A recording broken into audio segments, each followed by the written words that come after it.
Boa tarde a todos, a todas. Meu nome é Gustavo, sou do Brasil, vou falar em português e tentar um portunhol. Espero que compreendam. Primeiro, eu gostaria de agradecer a Roberto, a Icrofs e Foam pelo convite para estar aqui com vocês, apresentando um pouco do sistema alimentar e do PLANAPO, do Plano Nacional de Agroecologia de Brasil. Vou deixar com o Roberto e com os colegas da organização as cartilhas. Quem tiver interesse pode conversar com eles.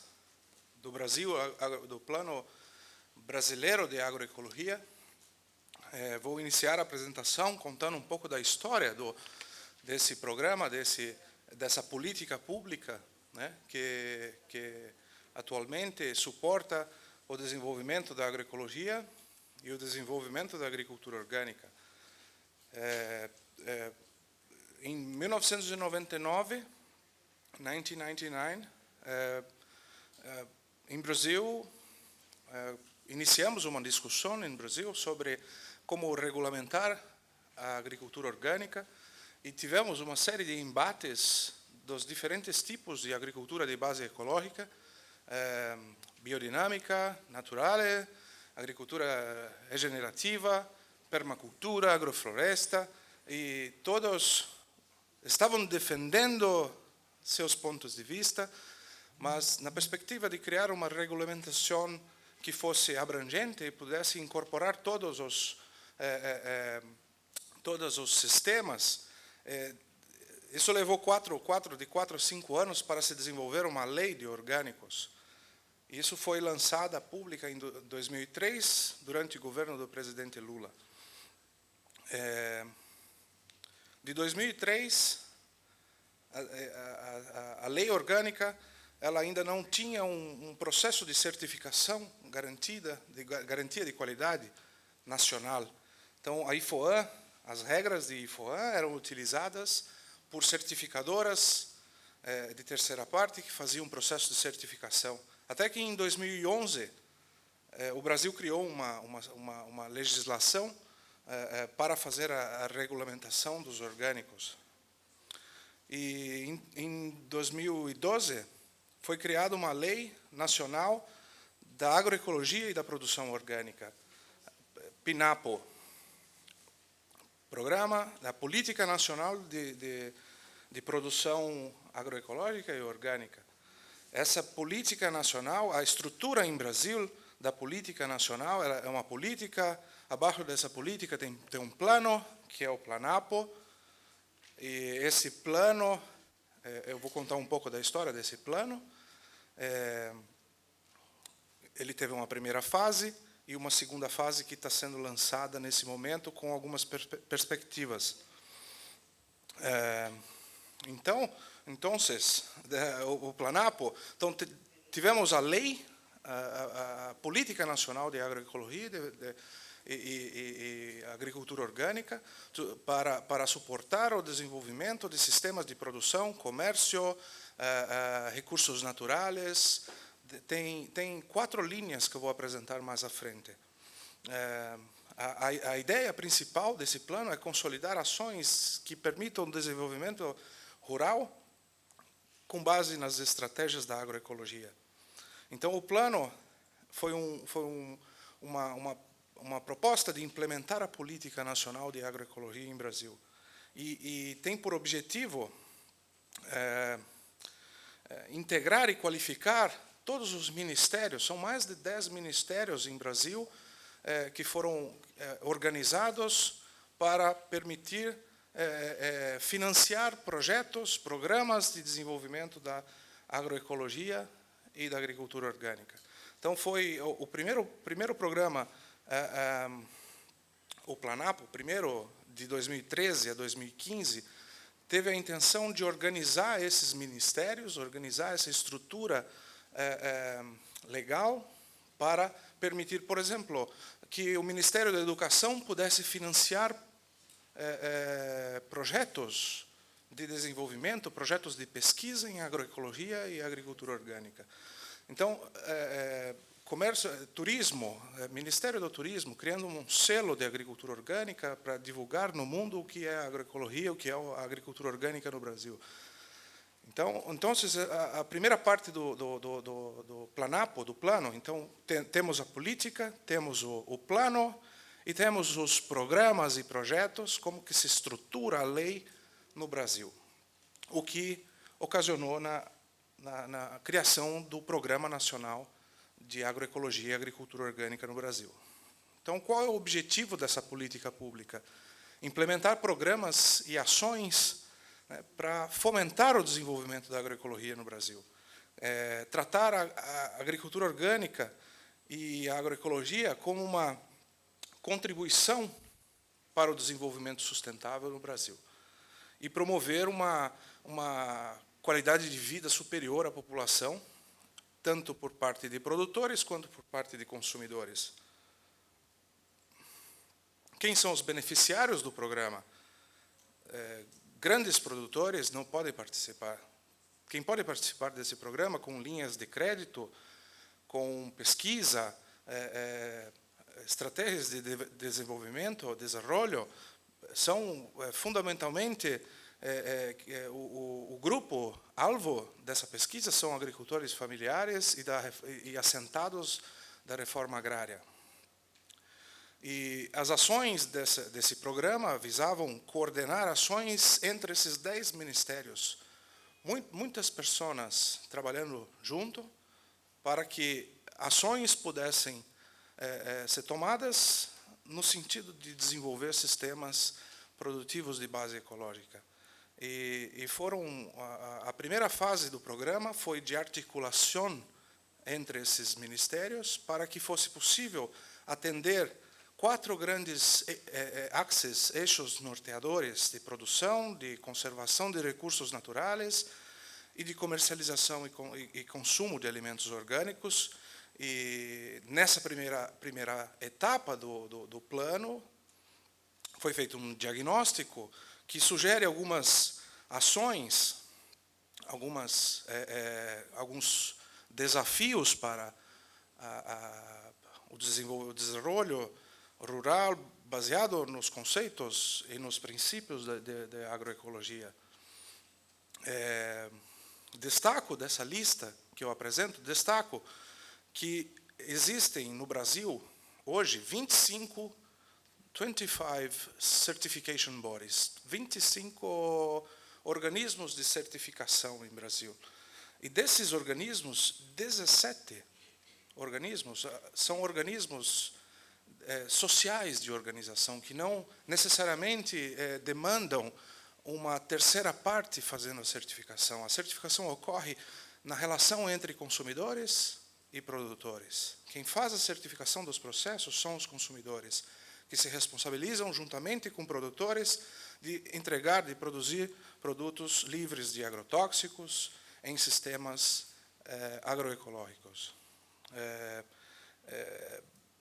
Nesse sentido, existe um crescimento expressivo no número de produtores certificados dentro desses mecanismos conhecidos como sistemas sociais de garantia de qualidade. Que isso, na minha perspectiva, na minha visão como cientista, permite que conceitos de agroecologia avancem além de uma mera substituição de insumos. Um dos pontos mais importantes desse diagnóstico foi que existe um reconhecimento do protagonismo das mulheres, a importância das mulheres na manutenção dos processos de produção, na manutenção das sementes, na manutenção da nutrição, da alimentação de crianças, da alimentação das famílias. Então, se deu um protagonismo muito grande e que vai permitir que, nos próximos passos, seja dado credibilidade e valor para projetos que permitam o empoderamento da mulher. E, então, existe um plano de crescimento das unidades certificadas, das fazendas certificadas. Temos hoje por volta de 15 mil unidades certificadas em Brasil, E essa expectativa de crescimento desse plano. Então, um pouco de onde vem o Brasil, de onde estamos no Brasil. Estou em São Paulo, no estado de São Paulo, o maior estado do Brasil, o maior produto interno bruto do Brasil, maior parte da população, e onde ocorre a maior parte da produção de alimentos pela agricultura familiar. Agricultores familiares produzindo alimentos para suprimir, para abastecer os grandes centros urbanos. No Brasil também tivemos um grande aumento da urbanização. Hoje temos 15% da população vivendo no meio rural. Grande parte da população indo para o meio urbano, inclusive jovens, muita parte de jovens indo para o meio urbano, e precisamos manter esses jovens no campo. 80% da alimentação orgânica, dos produtos orgânicos produzidos no Brasil, vão para os supermercados e feiras de rua, feiras livres. E grande parte dos consumidores desses produtos orgânicos são de classes sociais maiores, ricos, pessoas ricas, pessoas de classe média alta. Então, como democratizar o acesso do alimento orgânico? Então, acredito que o ponto que até responde uma questão de uma colega que fez para o professor Bernard, como garantir o acesso do alimento orgânico para populações de outras classes sociais também. E em Brasil temos 2 casos que valem ser mencionados aqui. 2 programas de aquisição de alimentos por parte da agricultura familiar. Então, é lei comprar, que os municípios em Brasil comprem pelo menos 30% do alimento que é fornecido nas escolas públicas precisa ser adquirido da agricultura familiar. E desses 30%, pelo menos 30%, eles podem abastecer com orgânicos pagando um prêmio de 30% dos alimentos, do valor base dos alimentos. Então, isso tem, de certa forma, revolucionado as organizações sociais dos agricultores familiares no sentido de abastecer essas políticas públicas. Então, o mercado institucional no Brasil permite a democratização do acesso do alimento orgânico por parte da população. Alguns números do estado de São Paulo, o mais rico do Brasil, somente 64% dos municípios em São Paulo têm fazendas produzindo orgânicos. Então, está muito concentrado. E a maior parte no sul e nessa região marcada pelo círculo. E, para terminar, para concluir, existe uma nova política pública na cidade de São Paulo que veio do movimento social, que veio das ONGs, das organizações da sociedade civil que se organizaram e pressionaram o legislativo para criar uma lei que obriga a alimentação de crianças em escolas municipais, crianças de baixa renda, de baixo poder aquisitivo, para comer ninhos, para abastecer os ninhos, para alimentar os ninhos com comida orgânica. 2 milhões de refeições per day.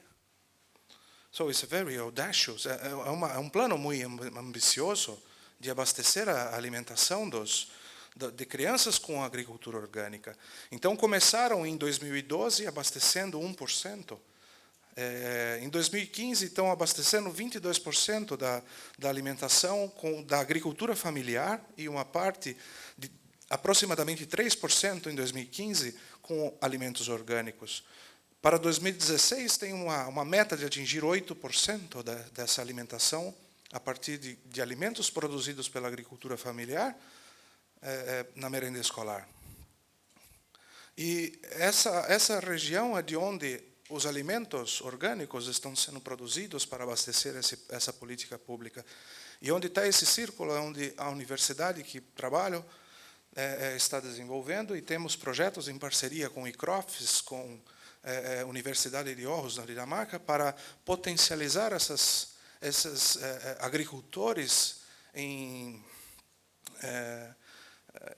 melhorar a organização desses agricultores. E esse é o plano progressivo da Prefeitura de São Paulo para abastecimento alimentar com produtos orgânicos na merenda escolar de São Paulo. Então, essa é uma política pública, um mercado institucional que permite o abastecimento de alimentos orgânicos aos ninhos. Obrigado, Roberto. Esses locais em azul, em círculos, são os locais onde a maior parte da agricultura orgânica no estado de São Paulo está sendo produzida, e é perto da universidade onde trabalho. Como considerações finais, a pesquisa precisa apoiar sistemas de produção. É necessário apoiar o desenvolvimento de sistemas de produção em clima tropical. Não temos esse conhecimento. E também a governança dos sistemas, como organizar os atores do sistema para permitir esse tipo de abordagem e de fornecimento de alimentos para ninhos. Também é necessário conectar consumidores com produtores. Quando, com o aumento da urbanização, perdemos a tradição do alimento, de onde vem o alimento, de como é produzido o alimento e a importância da produção de alimento por parte dos produtores. E finalmente, a questão da educação em agroecologia para a transição para a agricultura organic farming, para a produção orgânica. E temos tentado fazer isso na universidade que trabalho. Acho que era isso.